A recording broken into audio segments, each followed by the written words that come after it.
We recently had lunch at the Princess Dining restaurant in Disneyland Paris and we're keen to share our experience.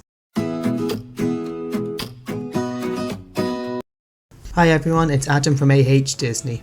Hannah and I recently dined at Auberge De Cendrillon, I hope I'm pronouncing that right, and we had an amazing meal. We have tons to tell you, so let's get started.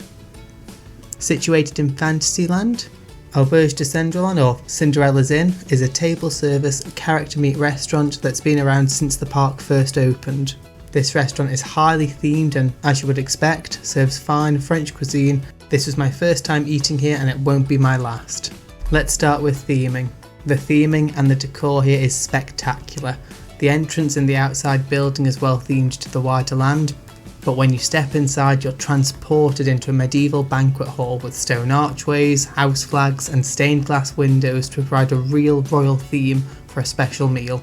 The entrance foyer is calm and quiet and you're swiftly taken to your table. This is a big restaurant and it's very open plan, but this said it wasn't super noisy and it didn't feel cramped. There's also lots of little booths for smaller groups. All around the restaurant are pictures, paintings and decorations of Disney royalty, details of which are well worth a look over. In the warmer months, the restaurant also has an outdoor seating area in a cobbled courtyard tucked away from the hustle and bustle of the park, with Cinderella's carriage parked outside. I was blown away with the theming and it set the tone for a great meal. One of the big perks with this restaurant, aside from the food and theming, is the character interaction. Here you can meet princes, princesses and a host of other support characters.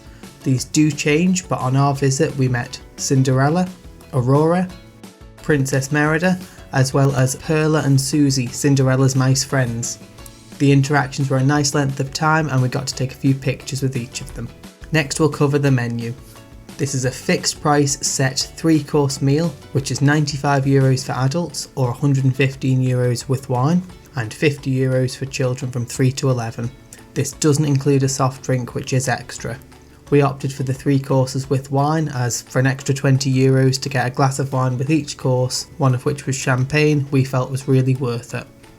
This restaurant is on the dining plan, and the meal without wine is fully covered for guests on the premium dining plan. For those on standard or plus, you can still use your dining plan credits, but there would be a surcharge.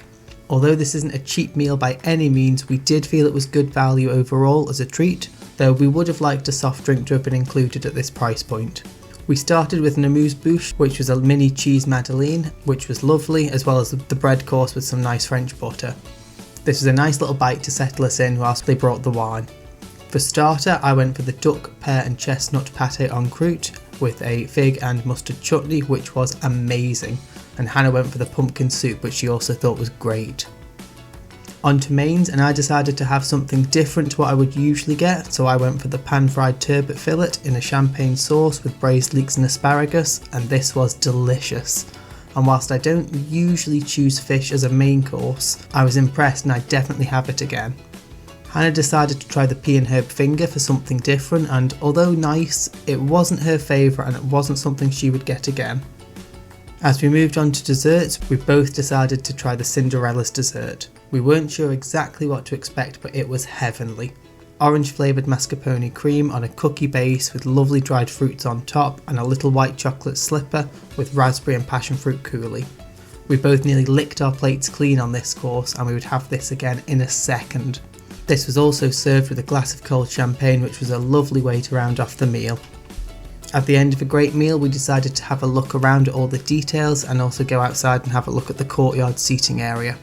Overall, we loved this restaurant. We recently dined at Walt's, and whilst for me, I would rate Walt's higher, this is a very close second. The food quality is great, the character meats are plentiful and the interactions were lovely.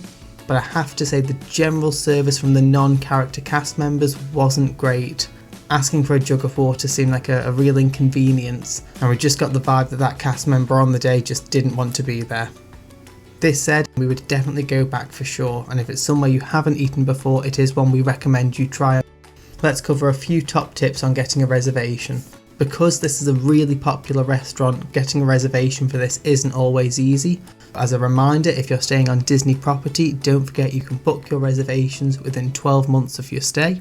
And if you're staying off property, reservations open up 2 months before your visit.